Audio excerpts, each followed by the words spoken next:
This is Alexandra and Al Moy. They both work in finance and have three children and were recently the subject of a Daily Telegraph article.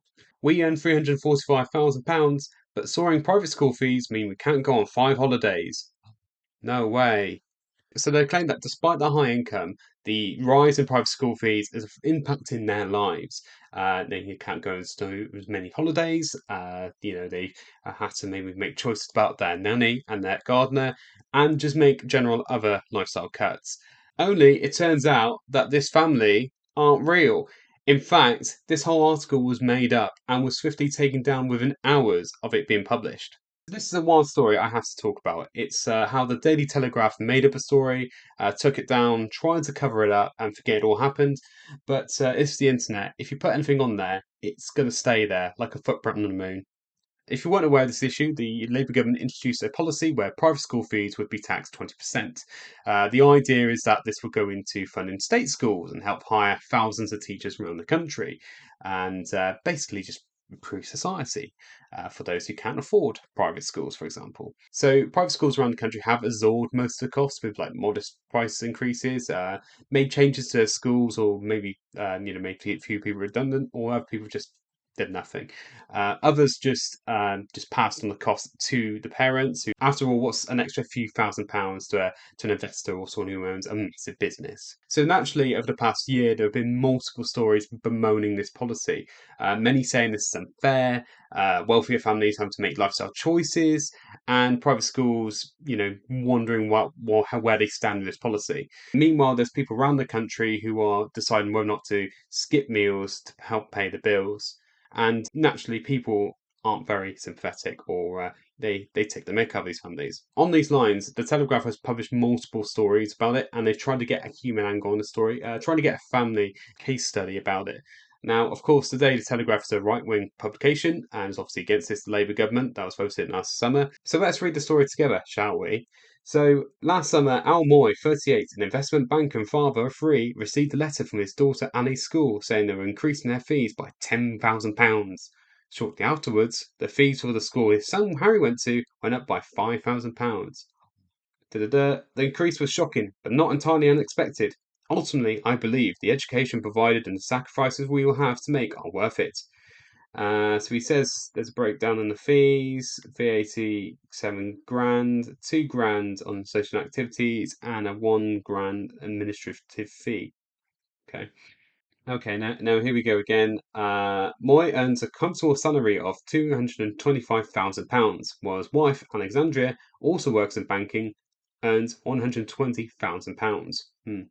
Currently, they have two of the three children at VP schools, and despite their collective income of £345,000 a year, they have had to make a number of cutbacks to offset the increase in fees, which include holidays, eating at restaurants, the weekly shop, and household outgoings. I wonder if they've had to like swap from, say, Waitrose to go to like Aldi or Lidl or Asda. Shock horror. That'd be a culture shock. As well as the fees for their 13-year-old daughter Ali and 9-year-old son Harry, Al and Alexandria expend around 10 grand a year on a part-time nanny for their 2-year-old Barry. Barry! Barry! Who looks at a child and says, you know what, you're gonna be a Barry. You look like a Barry. What a poor kid. The name Barry, anyway, is gonna be extinct in the next 30 years because no one's gonna be calling their kid Barry. So they had to cut down on the nanny for Barry. They try to alternate the days they work from home to make sure one of them is always around to help out with the childcare and school run. Okay, blah blah blah. So this is about a report about the total lifetime cost of sending a child to a private school is now, wow, under £500,000. Da da da, and it's going up. Da da da. So they asked families how they were going to manage the increase in fees. So almost half said keep them in private school. 3/4 said they plan to make changes. Da da da. 4 in 10 said they'd be cutting down on holidays. 1 1/3 said they would try to reduce their day spending. And of course, they said they'll either be getting a new job that paid more or take on additional work. Interesting. So this is where, as well as that, so not only is just the ridiculous names of the children and the fact that when you say Al, Alexandra, and Ali all in one breath, it seems like a childhood nursery rhyme and is a bit of a tongue twister. So the Moys, who are originally from Singapore but also lived in New York for 20 years, have decided that rather than disrupt their children's education, they will make sacrifices in other areas of their lives. So this is another discrepancy because isn't he like 38? So he's 38, lives in Singapore, then went to New York, and then come to this country. Okay. So they say both schools have excellent reputations and academic programs, and our daughter is at an age where her peer group is everything. She's been at that school with the same group of friends since she was 5, so it would be a real wrench to move her. And here we go. So Moy says he went to private school in Singapore, doesn't have much experience with the UK state school system, but he wants to give his children the best education he can. Well, I think if I made up my children, I would also want them to have the best mythical education they could as well. Da, da, da.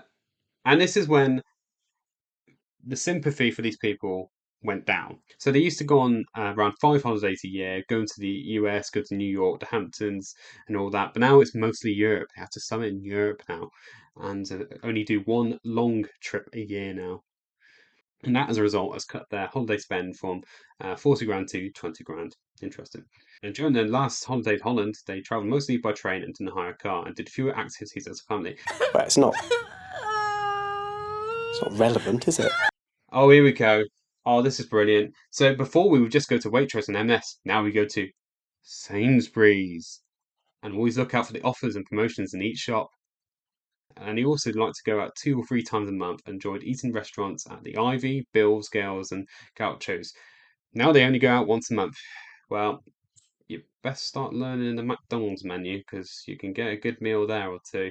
Now they ask the children what they want to eat, where they want to eat at. Da, da, da. Oh, and this is the other thing I picked up and I thought was absolutely ridiculous. So they've got a gardener who used to come twice a month, but then he increased his costs from £230 a year to £245 a year.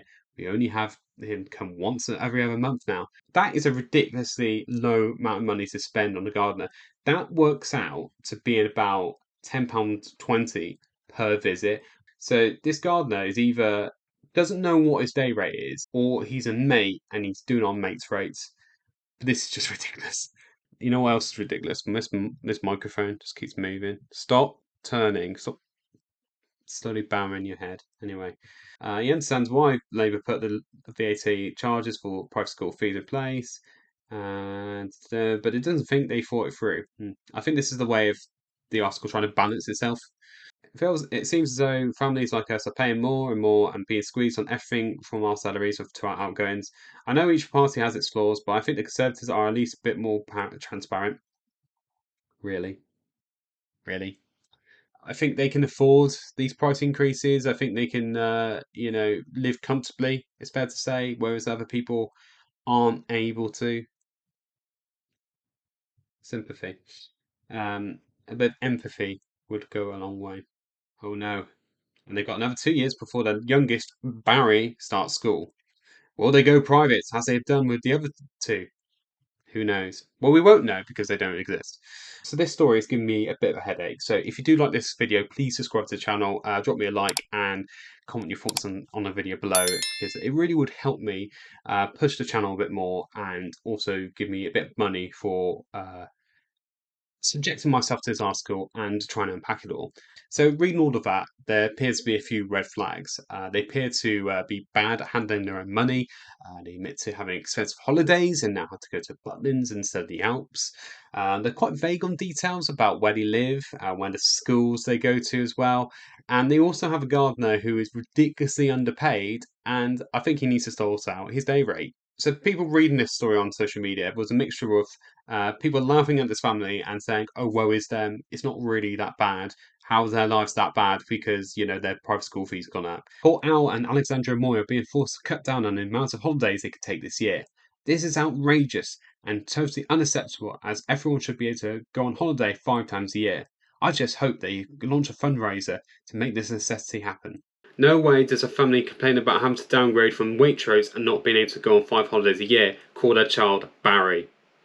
I agree. Also, he's 38, went to school in Singapore, but they spent 20 years in the US before moving to the UK. That doesn't add up.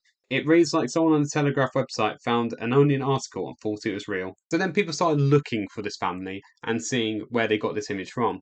So then they searched it and they found it from a stock image site.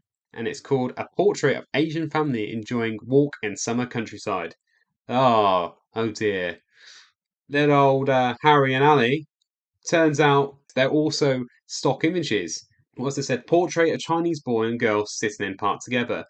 And the other interesting thing about it as well is these kids aren't the same. That's quite bad. And I think we should just sort of think about that. Okay, so maybe we'll give this family, the benefit of the doubt. Maybe the family wasn't happy to share images of the family, and just decided to stop photos. Fair enough, maybe. But then people started looking for the Moys, and then they found that there was no mention of them besides this article, and there was no social media presence for them. There's no websites or even a LinkedIn. So what's going on there? So it was very obvious that this was all fake. Several people on social media started pointing this out and questioning the article's claims and how the maths just doesn't add up at all. The Daily Telegraph then responded by taking the article down, not to make changes, but they spiked it and just pretend that nothing happened. As well as that, and with the story, people are threatening to go to Ipso, saying that this story is inaccurate and they want some action taken against the Daily Telegraph. Now, technically, because the story's been taken down and been spiked, I doubt that Ipso can actually do anything about it. A little update. The Press Gazette reported that the Daily Telegraph was deceived by a source. No way. Yes way. So, according to the article, an interview was set up by a PR firm working for a financial planning firm called Soltis.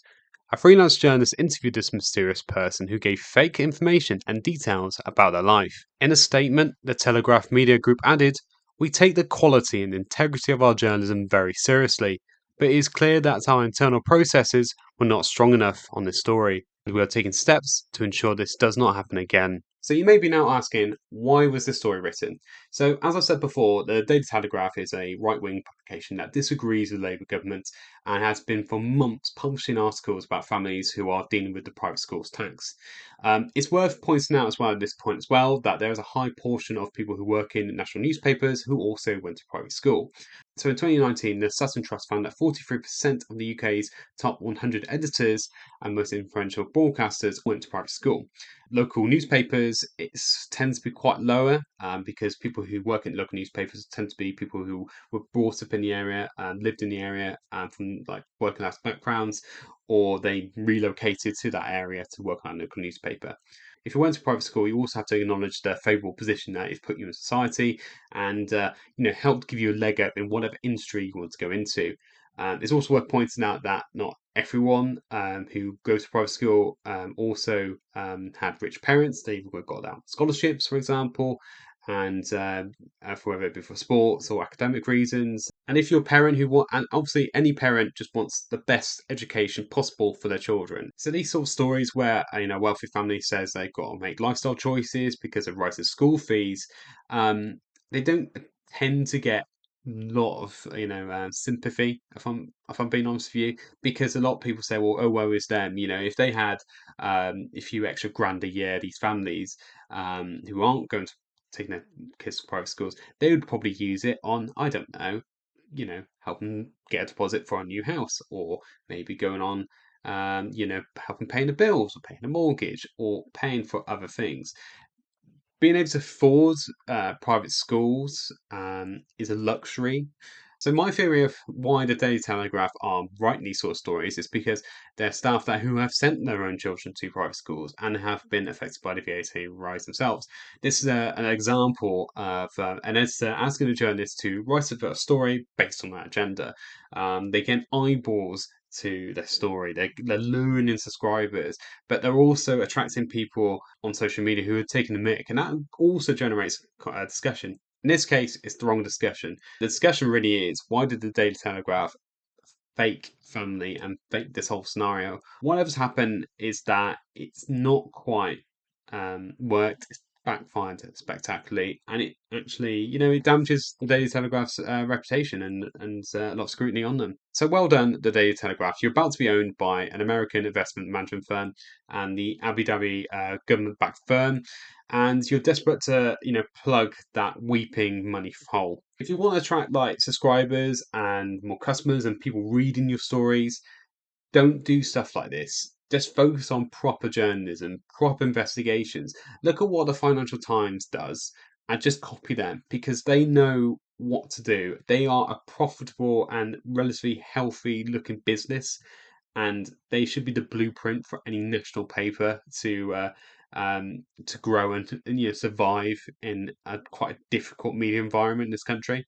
Now, if you want to watch some actual journalism, I investigated a scenic hotel that's been shut for 2 years and is actually, in fact, owned by a firm that's based in the British Virgin Islands. It's shocking, but it's true. That should pop up on the screen right now, along with someone else you might be interested in, as well as my lovely face, alongside my face, telling you to subscribe to this channel. And if you did like this video, please drop me a like, drop me your thoughts in the comments below, and subscribe. And I'm going to go for a lie down now because this story has really broken my brain and made me really tired. But hopefully, I get to see you again here soon. Take care for now.